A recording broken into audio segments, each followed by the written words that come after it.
Welcome to the Coffee with Karen podcast, a weekly chat show discussing everything from holistic health to current affairs from a mental, physical and spiritual perspective. Get your weekly cup of positivity with a sprinkling of woo-woo.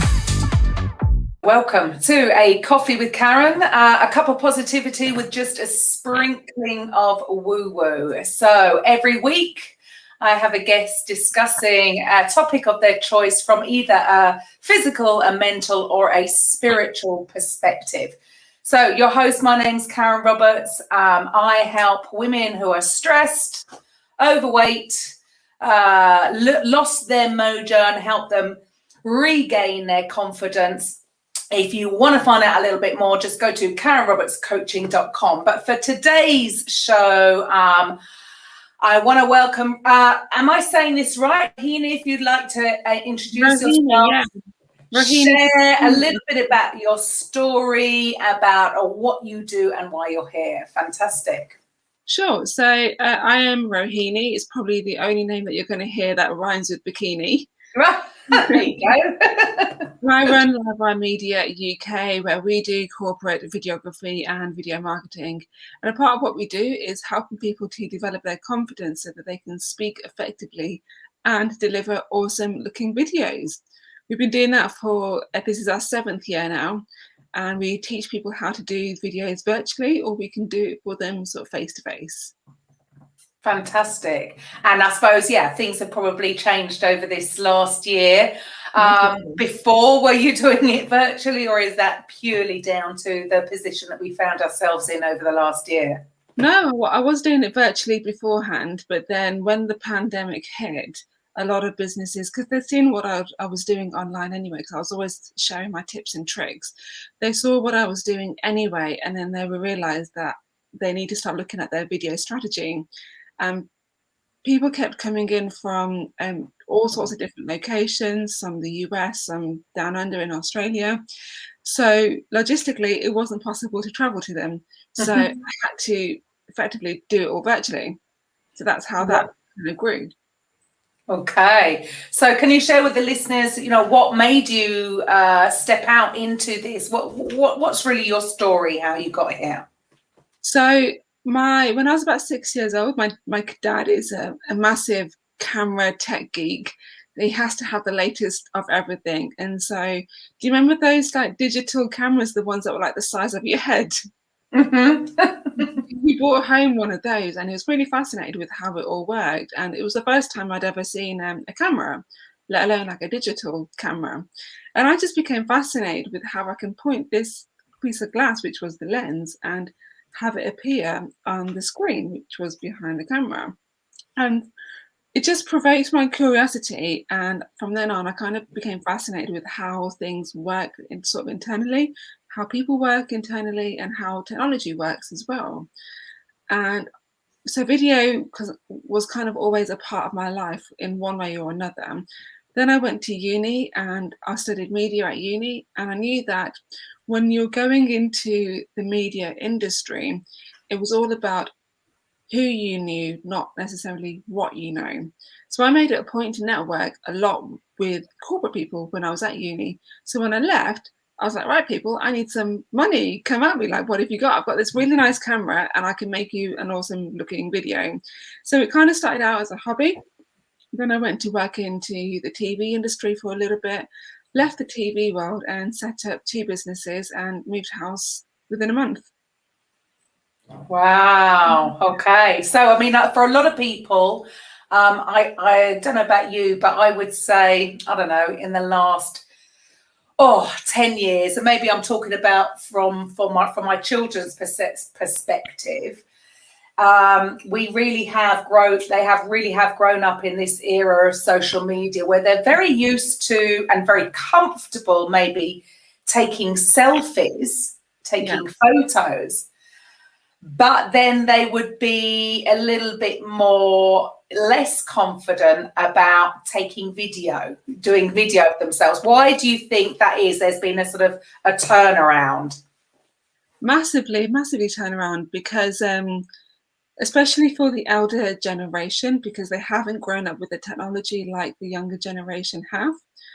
And I think there's been a turnaround because when you're talking to camera, it's only you. And it's a bit of a weird feeling because you're talking to an object that's not really communicating back to you. So you haven't got any feedback to go from. It's only you and what's going on in here. And it can make people feel very vulnerable, very self-conscious, very unconfident, and very much thinking, what am I doing? Why am I putting myself out there like this? And it can often hold them back. And it's a shame because video is one of the biggest ways that a business can actually grow their business. Yeah, sure. I suppose it's all going back to that we hear sort of, all the time with business, because, any kind of business, even if they think they're doing business to business, it's still human interaction, human to human. So it's all upon, I suppose, the know, like, and trust factor. Absolutely. And if you can't meet them face to face, it's got to be either in this setting or on Zoom or yes, in video. So have you seen a huge growth in the last, where would you say this has come from? What's happened? Massive growth. So when the pandemic hit here in the UK, social media usage went up by at least 43%, which is crazy. And 95% of all online shared content during the pandemic came from videos. And yet only 5% of business owners were utilizing the power of videos. And that could be because they weren't sure of how to use it or where to begin. There's also a lack of confidence in using it as well, which is also another point, because when you're not sure about what to do with something, you're hesitant to do it, aren't you? Mm-hmm. You put it off, you kind of make excuses to not do it. Absolutely. Well, or overwhelmed. Sometimes, there's so much to think about, and we all know that, when there is confusion, when there is overwhelm, actually nothing gets done. What we need is very clear and precise tips or steps to follow to make it then easy, so that you have the confidence and you feel better about it. So where do you see, so you said there's been a huge increase, obviously, since the pandemic hit, which, of course, makes sense. Everybody's at home. I must admit, I wish I had shares in Zoom. I should have had shares in Zoom before we started, right? Yeah. So where do you see the future of video going? It's only going to get bigger. A lot of people are thinking it's a hype, it's a bandwagon thing. But the reality is it's here to stay. And the reason it's here to stay is because people love consuming video content in one form or another. The reason that video is so powerful is because it taps into most of our senses. We can hear what the video is saying. We can feel what the video is saying. We can see it as well. We can form a deeper connection with the person that's on the other side of the screen, as opposed to if you were to look at a picture or a blog or a written piece of text. Don't get me wrong, those are still powerful, but the reason that video is sought is because it just taps into more of our senses, and it's more convenient for people to watch and consume. And because of that, more and more brands are getting onto videos as for their business, and more business owners, just like you and me, are utilizing the power of videos for their business, which is actually driving massive growth for not only social media, but video usage in general. And it's predicted by the end of 2022, that statistic that I mentioned earlier, where 95% of all online in video content is going to come from, that statistic that I mentioned earlier, where all online shared social media content is coming from videos, well, that statistic is actually going to be predicted to change to 95% of all internet traffic in general is going to be from video content. Wow. Which is massive. Wow. Right. So, so then really people, how would you, for somebody who envisions doing a video, now they think it's got to be some, massive, expensive, professionally done video, and they would be scared of it. What would be your sort of thoughts on that?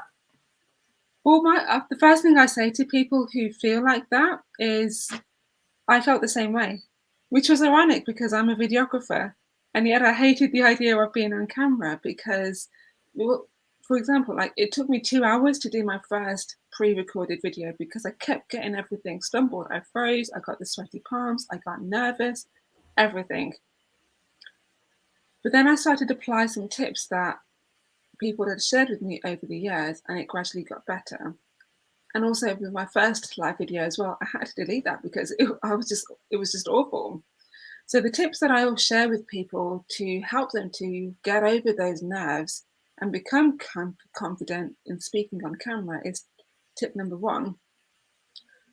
Be open to potentially having positive feedback, because chances are when you put yourself out there, nobody else is going to hate on you. Nobody else is thinking the same things that you are thinking, because people are there for the value that you are giving to them.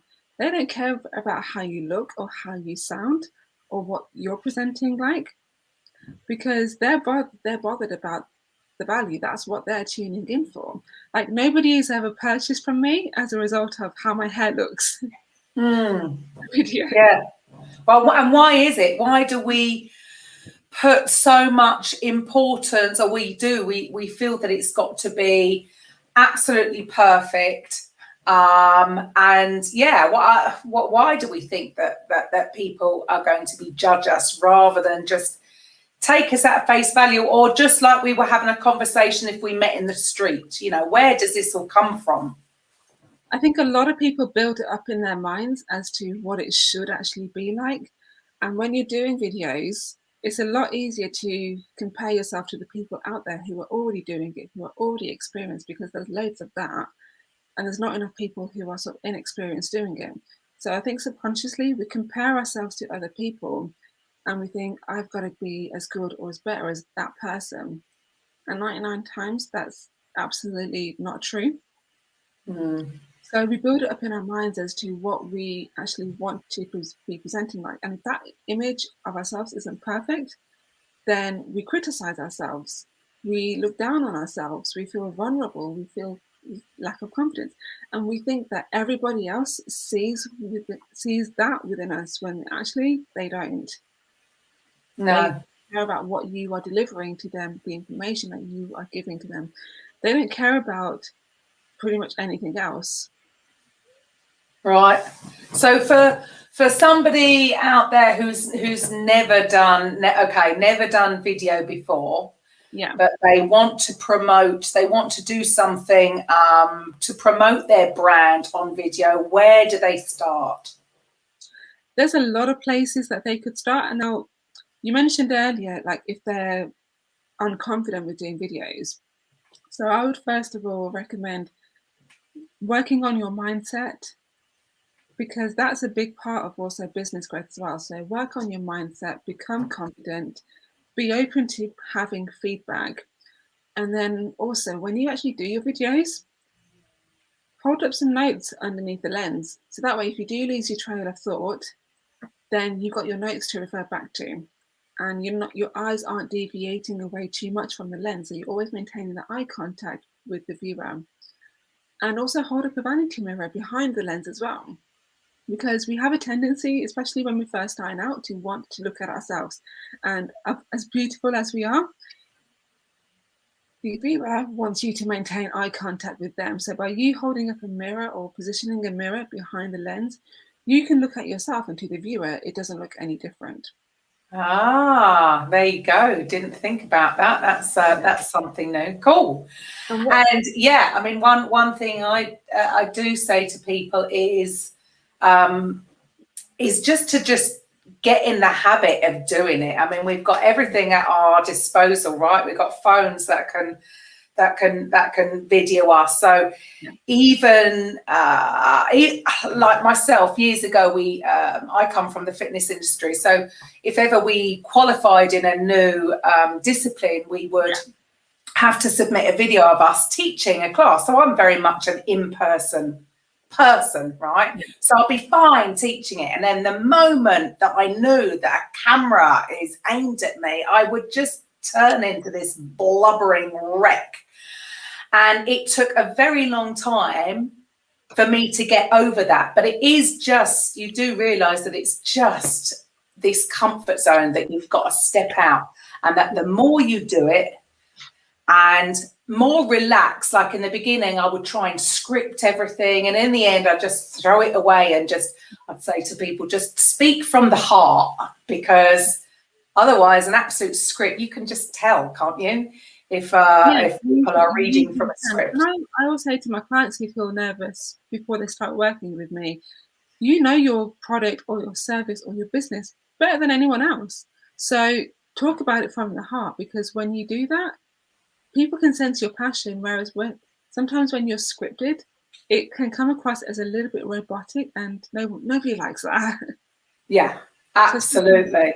And I think that makes you even more nervous, because you're trying to remember this script, so then it doesn't flow. So yeah, so for anybody that is looking at starting out, is just get in the habit. Video yourself. You don't have to send it to anybody, do you? Just delete. No.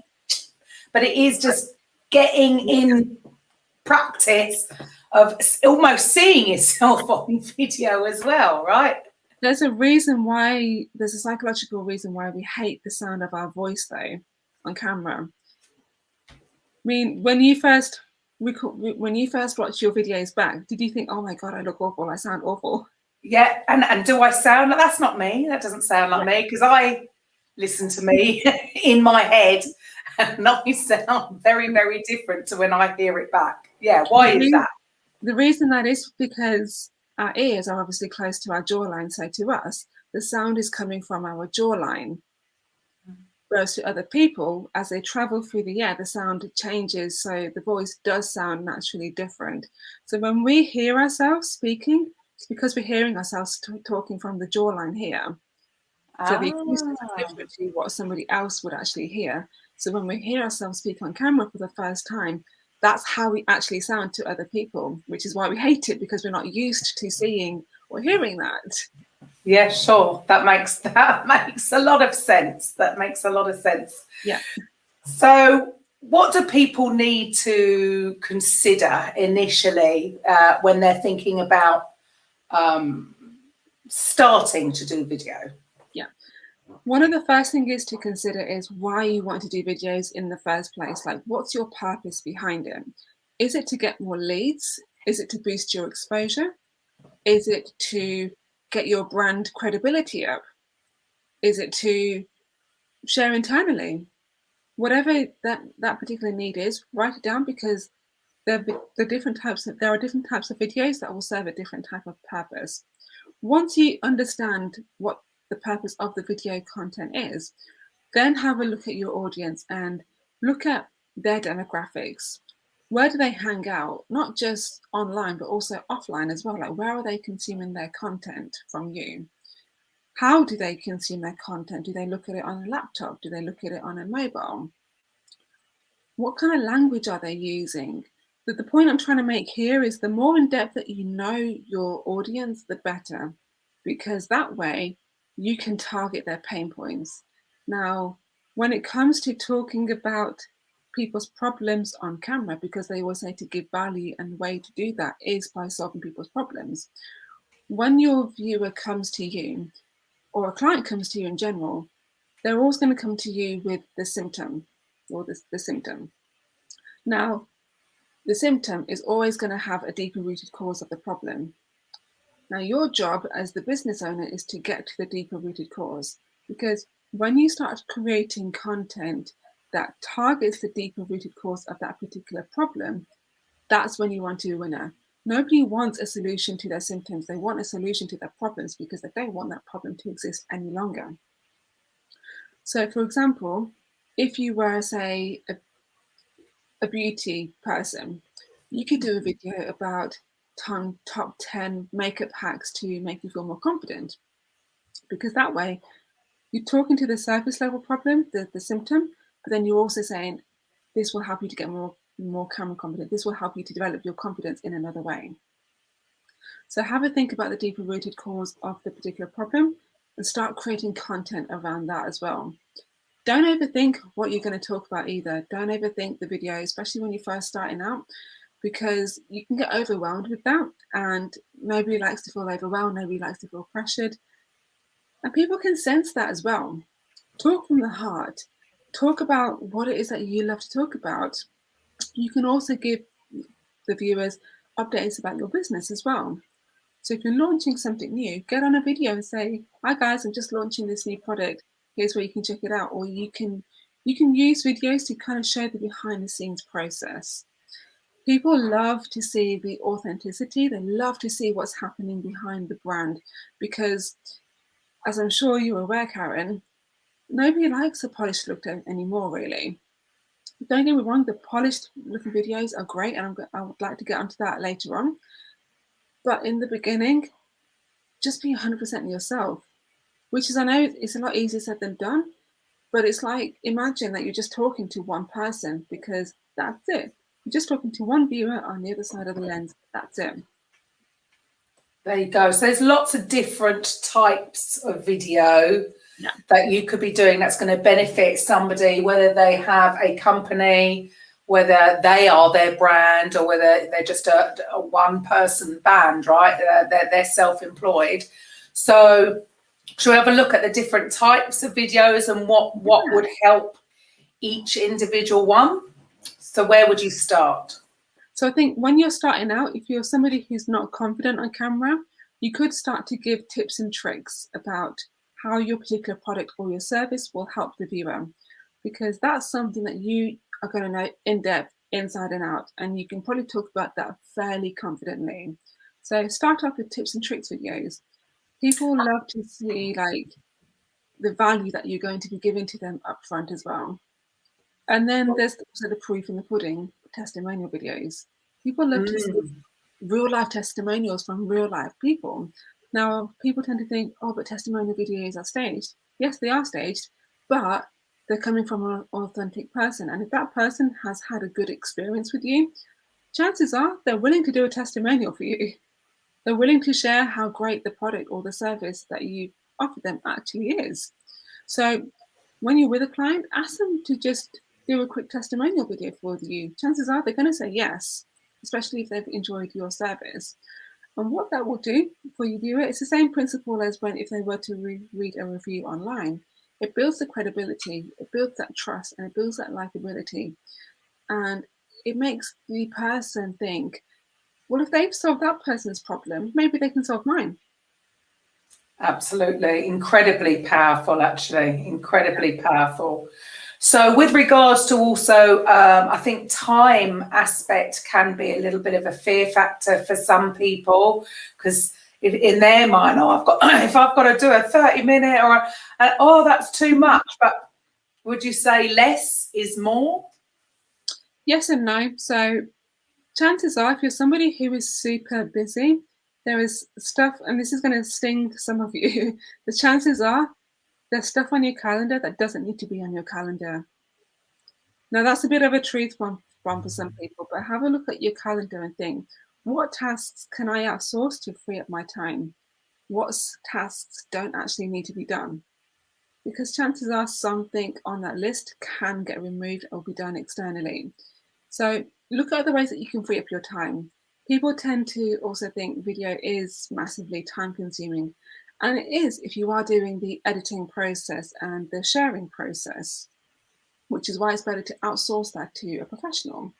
So in the beginning, use the videos kind of as part of your daily lifestyle.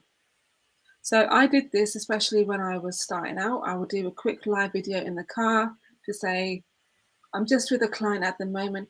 Here is why they're having their videos done. Here's how they're going to be using the videos at the end of the result. So what I was doing is I was taking people on that journey with me. So I wasn't having to carve out extra bits of time. I was just getting my camera out and doing like a selfie style video. And then eventually what I started to do was I started to block out time to do live videos. So I do a live video on my show every Thursday, and then I go live to my network at least once a week. And then I extract that content and then I repurpose the content again and again and again. So I did a live video last week. Off the back of that one live video, I've now got at least 8 additional pieces of video content that I can repurpose. And I can also take that piece of content and use it as a blog post. I can take quotes from it as well. I can extract it as a podcast or an audio. So there's lots of different ways that you can work smarter and not harder. The video probably isn't time consuming as you may think. So look at ways you can repurpose the content. So don't just do it once and think, I've got to come up with fresh new content every single time, because you don't. People forget what they've seen on social media this morning, let alone yesterday. So it's okay to reuse the content again and again and again. Cool. So absolutely, I mean, yeah, I can understand that. So what you're saying is say you did, I don't know, a 30-minute video, you could break it down and you were doing, so like you said earlier about, I don't know, 10 top tips. Then that could be edited down. They could be 10 individual tips. Yeah. And then transcribed, so they could be individual blog posts. Or yes, so the one piece of work eventually can be spread out on different platforms for different things, in different formats: audio, video, written. So so actually, when people put in the effort to do it, what you're saying is you can then, by the end of that week, you've got so much content to be plastering out on various different platforms. So actually, in effect, saving you a lot of time in the long run, right? Oh, absolutely, yeah. And eventually what will happen is people will start to see you in your business. They will start to want to start working with you. And then you've already got a bank of videos that you can then repurpose. So when you're ready to start paying somebody to edit them and share them on your social media, you've already got a bank of content that's there and ready to go for them. You don't have to come up with fresh new content every single time. Right. Yeah, great. So it really is all about just, I suppose, being prepped for it and blocking it in just like you would any other part of your business. But the thing would be is, because you're in video, you're out there in front of them. People are getting to, it is building on the know, like and trust, because they can see you, and warts and all. Does it matter if we go wrong? No, because then it means that you're a human being and you're real, and people are actually going to be, more attracted to that. Like you said earlier, I think you said we would go on to that. So there's the difference between the big kind of videos you're talking about here. Do not need to be perfect. They don't need to have perfect lighting, or you could do them. Yeah, I used to do them in my car. And I did wonder, maybe I shouldn't do it whilst driving. You could be stationary just because you're in your car. That's fine. That's enough. And then, of course, but then the other side to that is to have something a little bit more professionally done. Yeah. I suppose depending on your brand as well. But if you wanted some kind of actual promo video, is that what you're talking about? Something that's going to be slightly different? So yes and no. So the inauthentic type videos, the ones where you're just out and about filming, like the selfie style videos, those are great to show, like maybe on your stories, to give people an insight as to the brand. They're great sort of ad hoc videos. But I always compare doing videos to going shopping. Now, if you were to walk into a shop and you were to notice if the lighting was slightly off or the audio was slightly off, would you notice that? Would you notice if the energy of the staff was slightly off as well? It's the exact same. You would, wouldn't you? And it's the exact same principle when it comes to doing videos. So the lighting, the audio, and the way that the camera is set up, it all influences our buying decisions as human beings. On a subconscious level or subconscious level? Yeah. Hollywood do it all of the time, where if they want to make somebody look bad, they will actually play around with the lighting to make them look bad. And they'll also play around with the colors as well, because what we see influences our buying decisions. So if you were to carry on doing poor quality videos that are sort of inauthentic. And what I mean by that is if you're just sort of doing, say, Zoom recording videos where you haven't got a proper lighting setup, or you haven't got a proper mic, and the camera is looking up at you, people will eventually pick up on that, and they will take that as their first impression of you. So try not to do that for too much or too long, because you want your first impression to be the best impression that you can possibly give. And I kind of compare it to if you were to buy, say, a product or a loaf of bread, for example. Would you rather go for the loaf of bread that was slightly beaten, didn't quite look right, or would you rather go for the one that looks great? It's the exact same product, but as human beings, we are drawn to the one that looks better, even if it's the exact same content. So be mindful of that when you're recording your video content. So when you're doing, say, like your live videos or a pre-recorded video and you're not out and about, make sure that the lens is eye level with your eyes, because as human beings, we are drawn to what is in the center of the frame first. And then make sure that you're at the center of the frame as well. Make sure that the lighting is nice and even, and make sure that you've got a good audio, good microphone, and a good clear background, or a background that kind of represents your business in the best way possible as well, because people do pick up on what's in the background, and it does influence their first impression of you, essentially.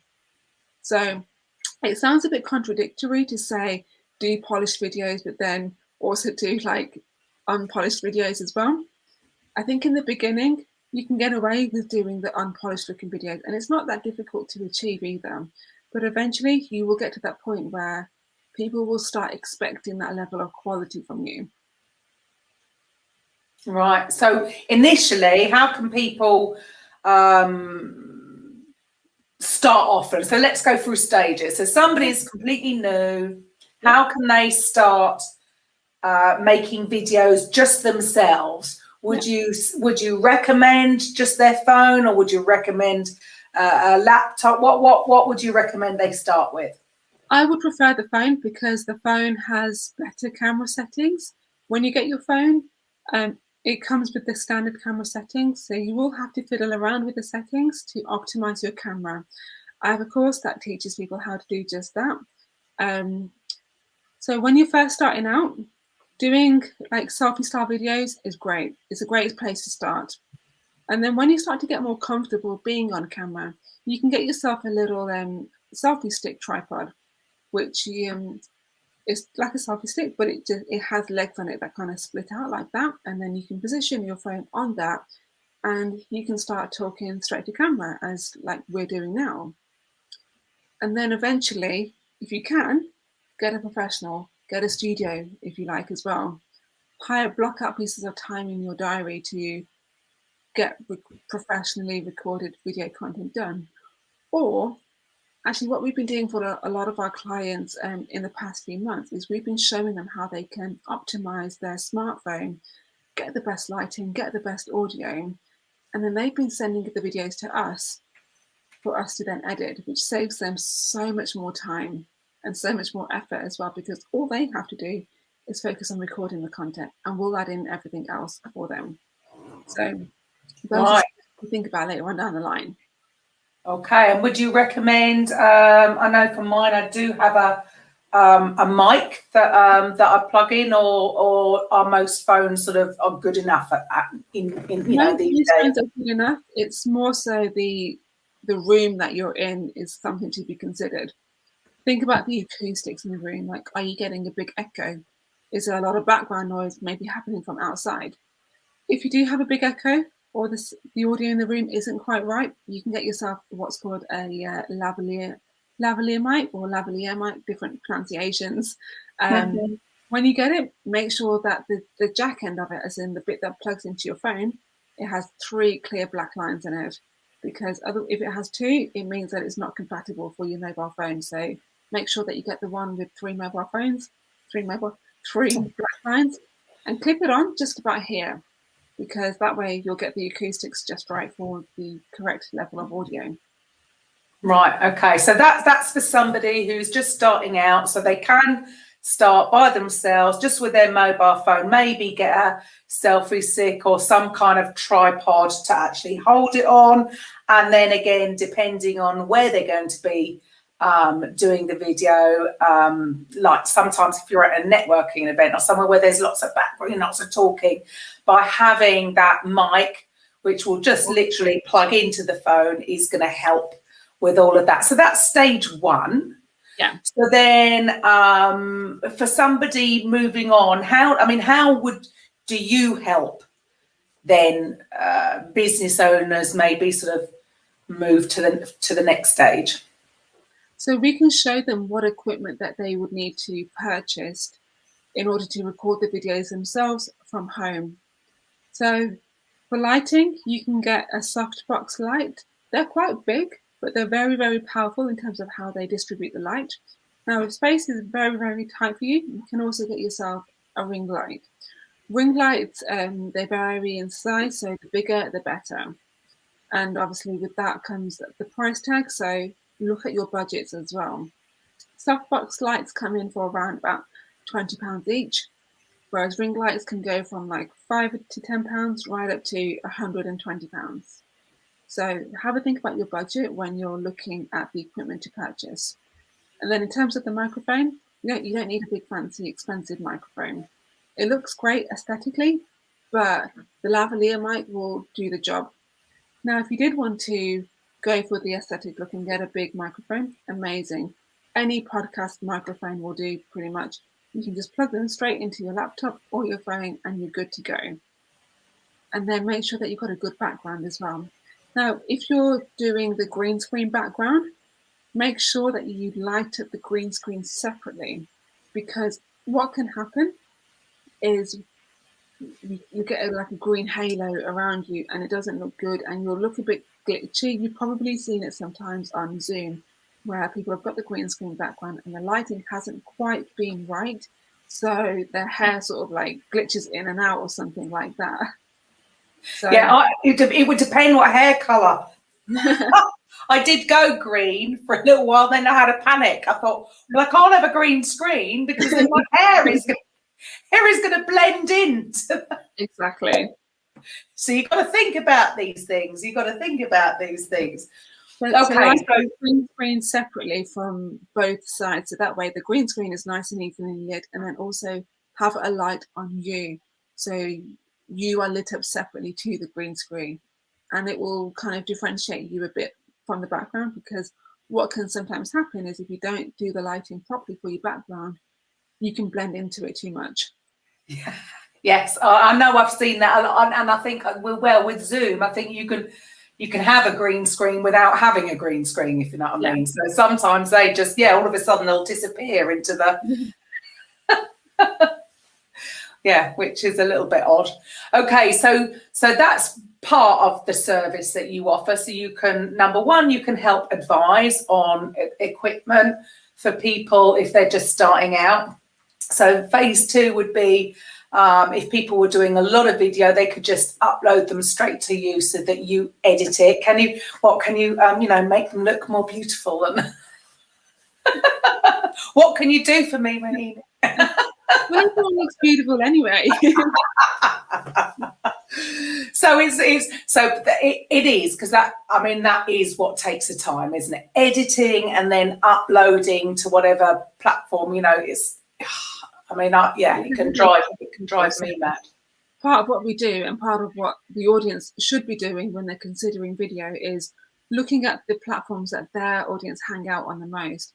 A lot of people tend to post on social media on the platforms that they are most comfortable with, and then they're not getting the results that they're looking for because A, they're not posting the content where the audience is hanging out, and two, they're not posting it in a way that the consumer wants to actually consume it. Right. So so what have we got? We've got options are Facebook Live, you got on your Facebook profile, your Facebook page, your Facebook group. Yeah. Oh my goodness, LinkedIn. You can do live, but I don't think everyone has access to that, do they? They don't. You have to apply for it. So there's LinkedIn, you've got YouTube, you've got, what else have we got? You can do Instagram. And there's hundreds of other social media platforms as well that chances are your audience are also using them too. Oh my goodness, do we spend our lives on social media? So what I would say is, because again, that can feel overwhelming to begin with, thinking, where do I post and how do I post on that platform and what do I do? And so what I'd recommend doing is start off with 2 platforms that you know your audience use the most. Chances are it's going to be Facebook or Instagram, or Facebook and LinkedIn. Then look at the strategy. Then look at your sort of scheduling strategy. What kind of audience are you looking to attract? What kind of language are they using? What time of day do they post? What time of day do they like to start scrolling? You can check all that information by looking at your insights, and your insights will reveal so much.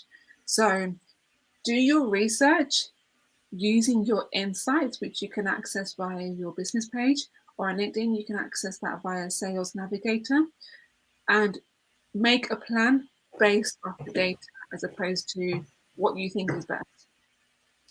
There's a lot to think about. So can people come to you to get to help actually work all that out as well? Is that part of what you do?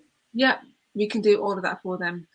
And actually quite a lot of our clients like that as well, because it saves them so many hours in the working week, because we can help them to come up with content ideas, because we're the ones that have done the research for their audience. So we know exactly what their audience are looking for. And then we can say, okay, based on the research, this is what your audience is resonating with the most. Let's create content around that. So they'll then go ahead and record the video content, or if they're local, we can film with them face to face, and then we'll edit the content, or we'll break down the content to then repurpose later on. Now they can do all of that themselves, which is great. There's some great apps out there for people to edit their content if they've got the time to do it. But what I would say is, and this is going to sound very biased, is outsource it as soon as you possibly can, because it's not an area in your expertise. Unless you're in video marketing yourself or marketing in general, focus on doing the activities that are actually going to grow your business, because otherwise you're going to be working in your business and not on your business.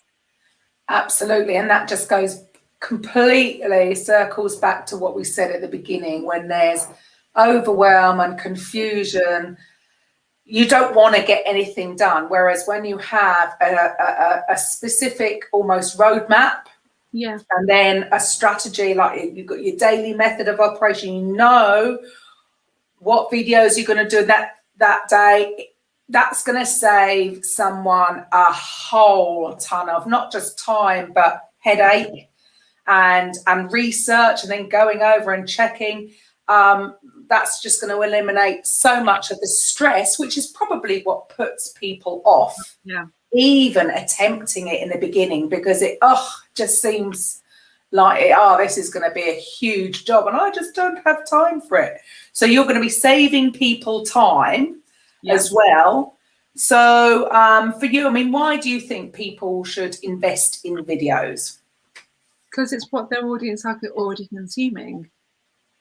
It's almost like saying, as a business owner, you obviously want to grow your business, and video is the forefront of consumption for consumers right now. And it's kind of like saying, when you mow your lawn, do you want to mow it with a lawnmower or do you want to cut it with a pair of scissors? You're going to get results either way. It's just that doing videos is a lot quicker. And I get what you're saying about being a perfectionist. I am a perfectionist myself. But I think one thing you have to realize is that you're not going to be everybody's cup of tea. And what's great about video is it's going to sift out the people that you don't want to work with. I would 100% agree with that. And I think in the beginning, like sort of if we flip back round to sort of why we're talking about this is, you know, even from the mental perspective, there's a lot of people that feel or perceive that they don't necessarily have the confidence to do it. Yeah, and funny enough, what will eventually happen is when you start doing videos, you'll naturally become more confident in general. sometimes even the adrenaline gets going and you think, oh, I want to do that again. Yeah. Well, half the time people just can't shut me up. So that's my biggest thing. But yeah, I it is a case of just getting out there and just doing it.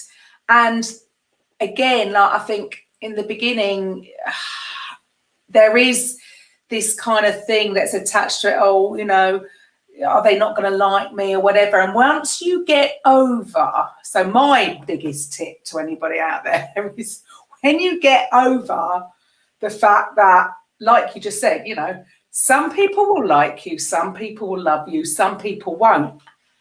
And it's okay. Yeah. When you get that, all that goes away. And yeah, it's all about building your tribe. There's going to be some people that are just not going to listen to anything I say. Who's that mad woman with pink hair? They're just going to make a prejudgment, and I'm okay with that. That's absolutely fine, because I'm growing my tribe. It really doesn't matter who isn't going to connect with you, because yes, you want to connect with the people that you want to connect to and that you can then do business with. And I think that's a huge thing for some people to get over, the fact that, yeah, it's okay. Some people, they're not going to connect, and it's okay. So that is a huge, but that definitely is, you talked about earlier about it being a mindset issue. Yeah. So have you seen transformations? Have you seen real big transformations with clients from when you first started working with them to now? Yeah, massively. I mean, the first stage is always the hardest. It's a bit like when you're on a roller coaster. I mean, if you like roller coasters, I mean, like, you feel the big difference, and you're like, oh my God, what am I doing? What am I doing? I regret this. I hate it. What am I doing? And then you do it, and then you're like, oh my God, I want to go again. So that first stage, that's always the hardest to kind of get over. And always remember that people are tuning into what it is that you're actually sharing with them. They don't care about the aesthetics or anything like that, because at the end of the day, if you're giving them value, people will show up and they will support you and they will love you for that as well. And if it's worth getting new clients for, isn't it worth giving it a go? One of the ways that a lot of my clients like to get comfortable doing videos is doing it with somebody else, just like this. So if you notice that somebody is doing live videos or like a podcast or a podcast show like what we're doing now, write to the host and say, hey, can I be on your show? This is what I can offer. And that way you're having a conversation with the host, as opposed to feeling the pressure of talking to potentially hundreds and hundreds of viewers. And then you can repurpose that content again later on. Yeah, great. Yeah, great advice. And it is it's a lot easier in the beginning, isn't it? Because it is just conversational. That is it. And like you said very early on about, no one's going to know your business better than you. So, if somebody's going to ask you a question about your particular service or a product that you're using, you don't need a script, right? You're just going to naturally be passionate about talking about that particular product or that particular service. Yeah. And that is what is going to come across on video, right? 100%, yeah. So then that's an easier intro for somebody. Yeah. So, okay, so people are, they've just got to go for it. And if they're not feeling good about it, just do it on your phone. You don't have to send it to anybody. You replay it for you, press delete, do it again the next day, and get into the habit of just doing it until you do feel happy and okay, that'll do, that can go out. And then when you do Facebook Lives, it doesn't matter because it's too late. We're live and it is what it is. And even that, I think, is a next stage to not caring. I don't mean caring, that's a bad word to use, but being less like letting go. Yeah, just let it, because it is what it is, right? So I think even not forcing, but pushing somebody, encouraging somebody to do Facebook Lives will help with a lot of that, self-critique issues that some people have. Would you agree? Yeah, I think it's also important to mention that there is a difference, and you will know this difference as well. There is a difference between being unconfident on camera and unconfident in yourself as a person. So a lot of people who are not confident in themselves as a person, they put off the idea of being on videos. So if you're not a confident person in yourself, first of all, there's loads of like mindset books that you can read to help develop your confidence. Get a coach as well. Seek sort of outside help, because when you develop your inner confidence, you're much more likely to take on new tasks that scare you but are well worth it in the end.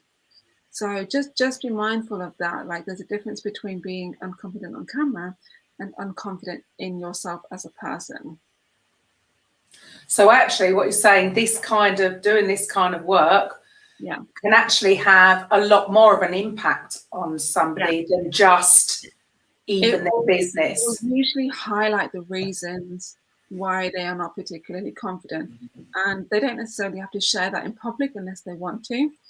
But I'll give you an example, and I'll keep everything private. So I was speaking with somebody the other day, and she was like, I really want to do videos, but I'm just not confident on camera.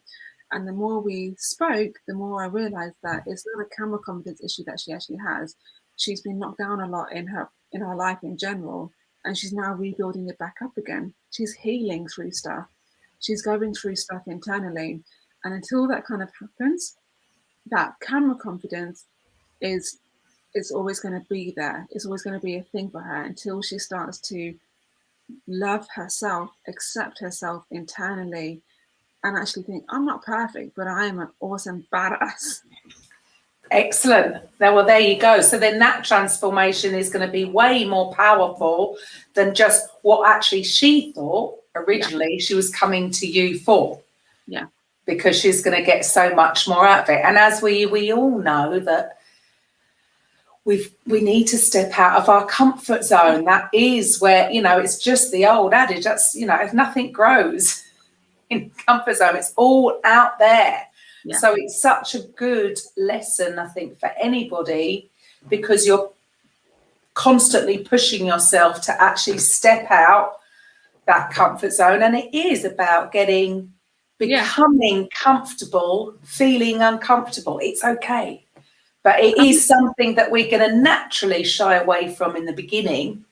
And it's interesting. So when I said right at the beginning, like my children, they would, the amount of photos, my iTunes or something was linked to one of my daughters. So I'd have all these photos on my phone, and it's just selfies and hundreds of them. And I'd think I have almost a fear of photos, which is so backward, because I will get up and speak in front of people. I will do video, no problem. Yet my comfort zone is, I've got a thing about photos or taking a selfie. It's completely bizarre, but we're all different, right? And so whatever it is that we are uncomfortable doing, we've got to keep pushing ourselves out so that eventually we're just comfortable doing it. Yeah? Yep, 100%, yeah.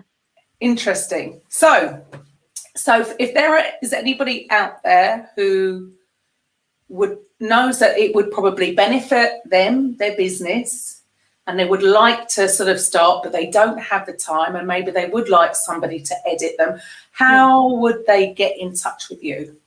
So they can find me on LinkedIn or Facebook. The tag is just there, right there, Livewire Media UK. I also have an online course that people can check out. It's a crash course of where to start with videos, how to develop your camera confidence and speak with confidence, and how to edit the videos afterwards. It's like a starter kit for starting out in videos. It gives a comprehensive guide as to what to do and what not to do. So I can drop the link to that in the comment section afterwards. And I'm pretty much all over social media, so connect with me. Just tell me, hey, I saw your interview on Karen Roberts' show, and I'd love to connect. Fantastic. Yes, I will put all the links underneath. This will be going out. Obviously, if you're listening on Mintwave Radio, don't worry, there will be some.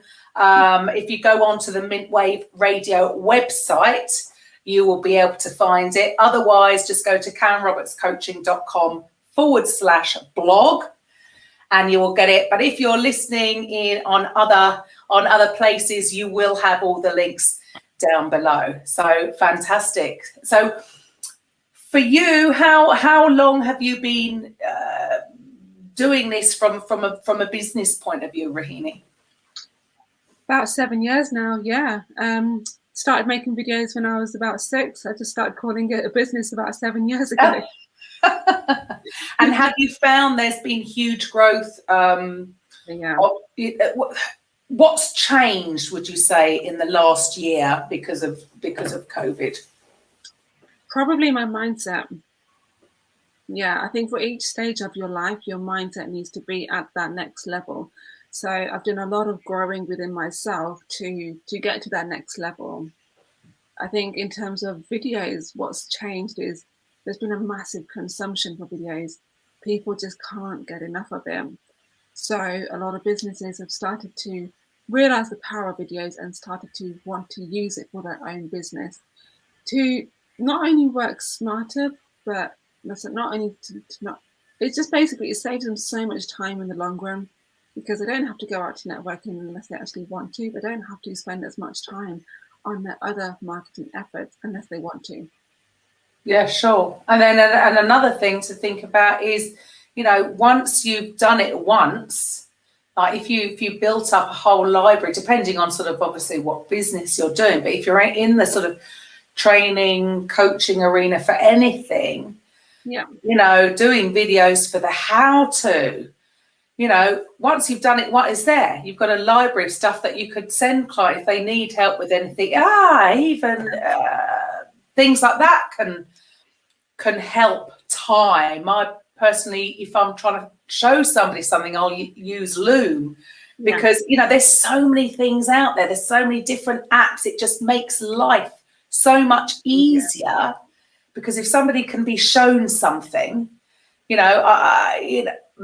for a lot of people, if they are still new to the social media or doing stuff online and they don't know what to click, so even showing them around your own website sometimes can be beneficial in a video, because it's saving them time trying this and getting that wrong. And so the list is endless in ways actually video can help you individually, as a business.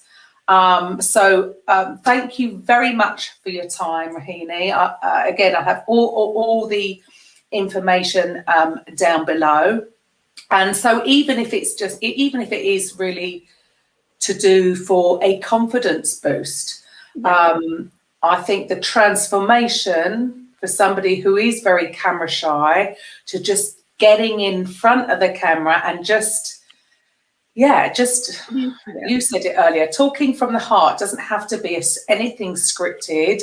You're not trying to pretend to be somebody else, pretending to be somebody that you're not. It's just you being you, building up the know, like and trust factor for you and your business. Yeah, that's it. Cool. Awesome. So thank you for your time, Rohini. To the listeners here, thank you. I will be back next Monday with a coffee with Karen. So tune in then. Thanks for your time. Bye for now. Welcome to the Coffee with Karen podcast, a weekly chat show discussing everything from holistic health to current affairs from a mental, physical and spiritual perspective. Get your weekly cup of positivity with a sprinkling of woo-woo.